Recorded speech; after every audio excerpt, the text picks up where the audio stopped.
Assalamualaikum warahmatullahi wabarakatuh. Selamat pagi semuanya. Semoga teman-teman semuanya dalam keadaan sehat dan baik. Nah, di video kali ini kita disclaimer, saya buat video ini murni analisis saya pribadi, bukan ajakan untuk membeli atau menjual suatu emiten yang akan nanti kita akan bahas. Oke, langsung aja ke videonya. Hari ini kita akan bahas Indofood CBP Sukses Makmur. Nah, saham ini terbilang cukup kuat ya di tengah gempuran resesi, terus perang Ukraina dan Rusia dan lain sebagainya. Saham ini masih bertengger di antara angka 9.000 dan 10.000. Menurut saya saham ini punya kemampuan defensif yang sangat luar biasa.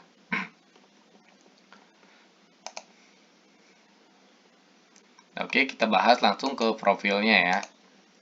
Jadi PT Indofood CBP Sukses Makmur Tbk adalah salah satu yang mapan dan terkemuka pemain di sektor produk bermerek konsumen. Kami bergerak dalam bidang berbagai kategori bisnis termasuk mie, susu, makanan ringan, bumbu makanan, nutrisi, dan makanan khusus dan minuman. Selain itu, CBP juga mengoperasikan bisnis pengemasan, memproduksi kemasan fleksibel, dan bergelombang untuk mendukung bisnis utama perusahaan. Jadi jelas ya, ICBP ini produk-produknya sangat banyak ya, yaitu produk dari Indofood. Nah, shareholdernya Indofood Sukses Makmur ya, sebagai perusahaan induknya. Jadi, perusahaan induknya yaitu Indofood ya.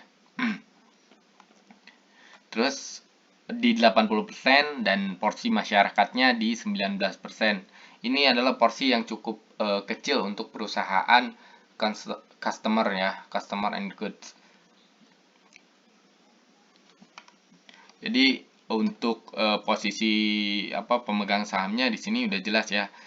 Masyarakat tuh cuman kebagian kurang dari 20%. Itu artinya saham ICBP ini jumlahnya sedikit di pasaran ya.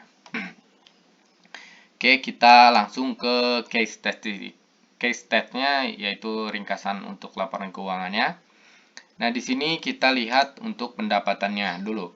Tahun 2020, CBP berhasil membukukan pendapatan di 46 triliun. 2021, 56 triliun dan asumsinya di tahun 2022 ini ICBP mampu membukukan pendapatan di 65 triliun. Oke, net income-nya kita lihat ya. Dan tadi kalau kita lihat dari secara revenue itu selalu mengalami peningkatan yang cukup signifikan atau hampir 20%-nya. Nah, secara net income atau laba bersih tahun 2020 berhasil membukukan laba bersih sekitar 6,5 triliun. Di tahun 2021 agak sedikit menurun meskipun pendapatannya naik karena harga gandum dan menurut saya HPP itu harga gandum dan lain sebagainya itu naik ya. Jadi wajar kalau pendapatan atau laba bersihnya agak sedikit turun. Laba bersihnya di sini agak sedikit turun ke 6,3 triliun dan tahun 2022 ini laba bersihnya juga diproyeksikan turun lagi di 4,4 triliun. Tapi kita belum bisa melihat laporan kinerja kuartal 4-nya. Jadi ini masih asumsi atau estimasi. Nah, current valuation-nya di sini ada 27,75 ya PE rasionya. Terus current PE rasio-nya ada di 25,90 rata-ratanya ya. Terus di current price to sales-nya yang ini itu ada di 1,94 kali dan current price to book value-nya ada di 3,50 kali. Nah, ini terbilang murah atau mahal untuk sekelas perusahaan ICBP. Kalau menurut saya pribadi untuk customer good di sini ya mungkin ya mendekati harga-harga wajarnya, tapi masih memungkinkan untuk naik lagi ya kalau untuk ICBP.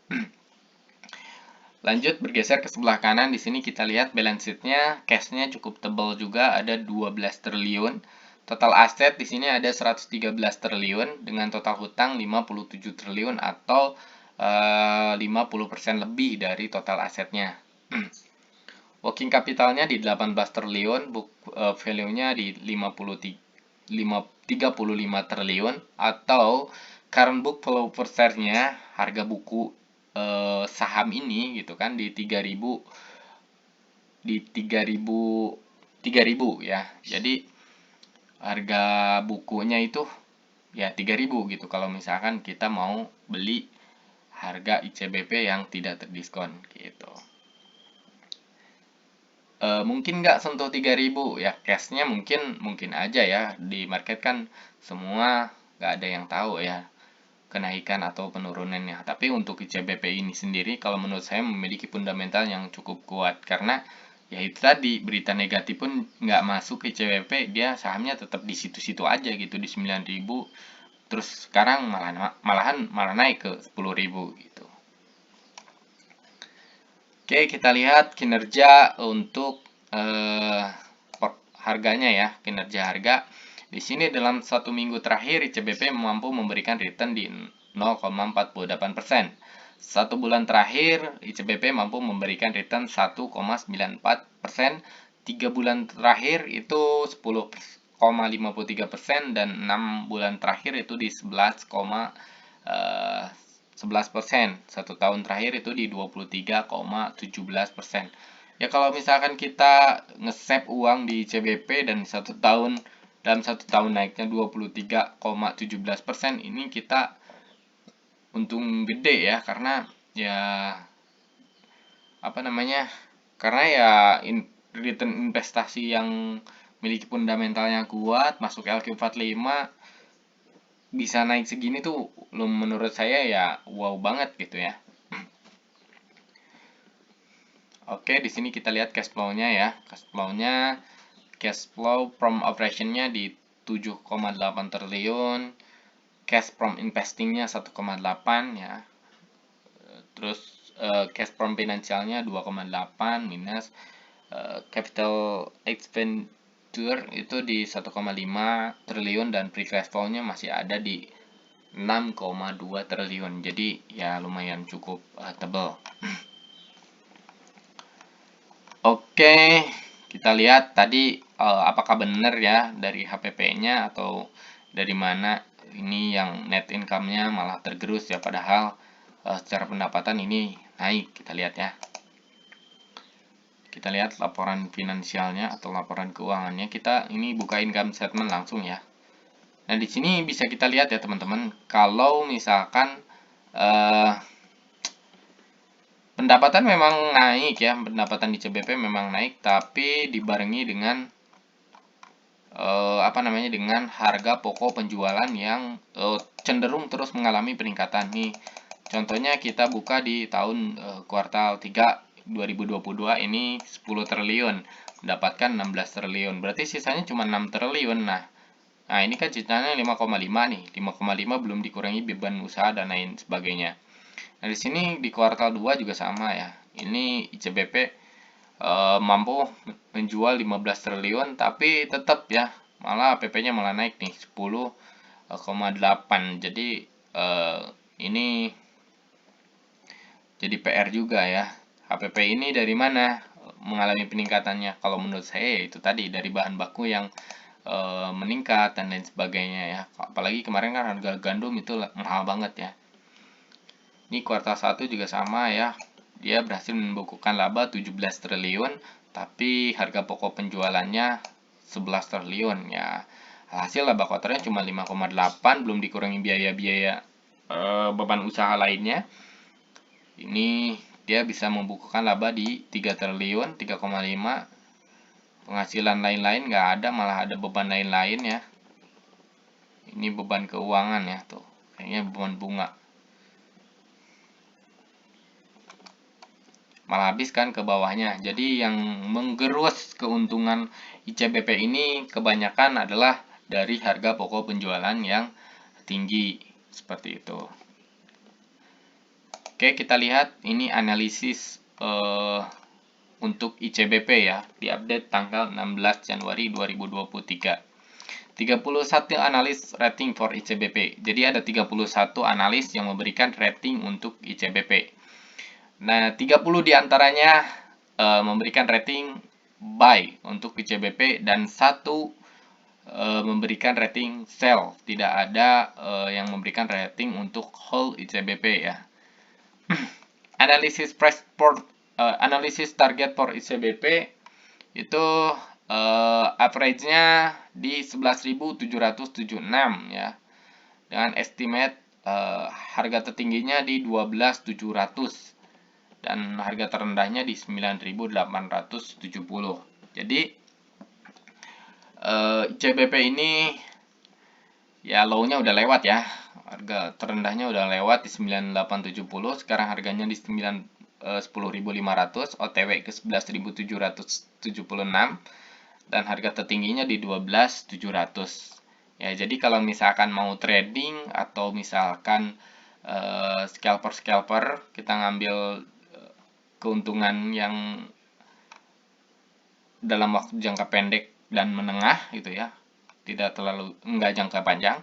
Nah, ini ICBP juga bisa ya. Nah, kalau misalkan kita mau jangka panjang juga, kalau menurut saya ICBP memiliki fundamental yang kuat, jadi ya bisa lebih tinggi daripada ini kalau misalkan kinerjanya tetap bagus seperti tahun-tahun sebelumnya. Apalagi kalau misalkan harga pokok bahan bakunya dan lain sebagainya itu udah mulai turun, ya kemungkinan ICBP bisa membukukan laba yang lebih tinggi ya.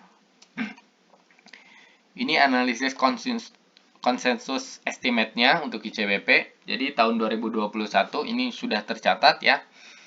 Revenue-nya di 56 triliun, operating profit-nya di 11 triliun, dan net income-nya di 6,3 triliun dengan earning per share di Rp547 per lembar saham. Nah, ini estimate untuk tahun 2022. Kenapa estimate ya? Karena laporan keuangannya untuk ICBP tahun 2022 itu belum keluar untuk kuartal 4 ya. Jadi laporan tahunannya belum keluar. Nah, di sini kita bisa lihat pendapatannya di 65 triliun. Terus operating profitnya di 12,1 triliun, net income-nya di 5,3 triliun atau mengalami sedikit penurunan, earning per share-nya di 460. Nah, tahun 2023 estimasinya perusahaan ini mampu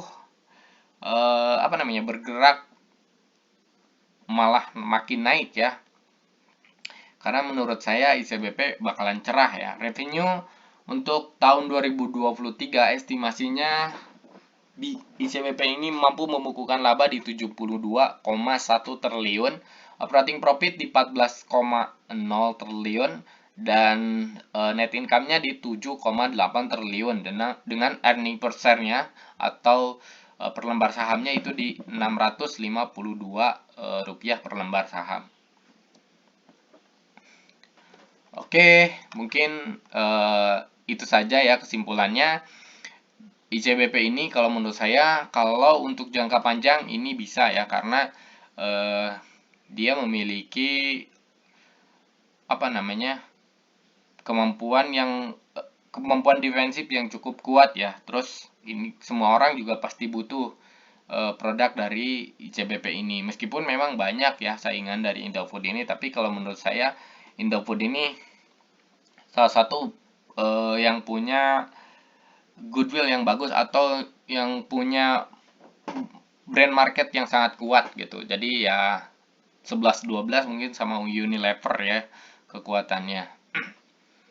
Oke, mungkin itu saja, kurangnya saya mohon maaf. Assalamualaikum warahmatullahi wabarakatuh.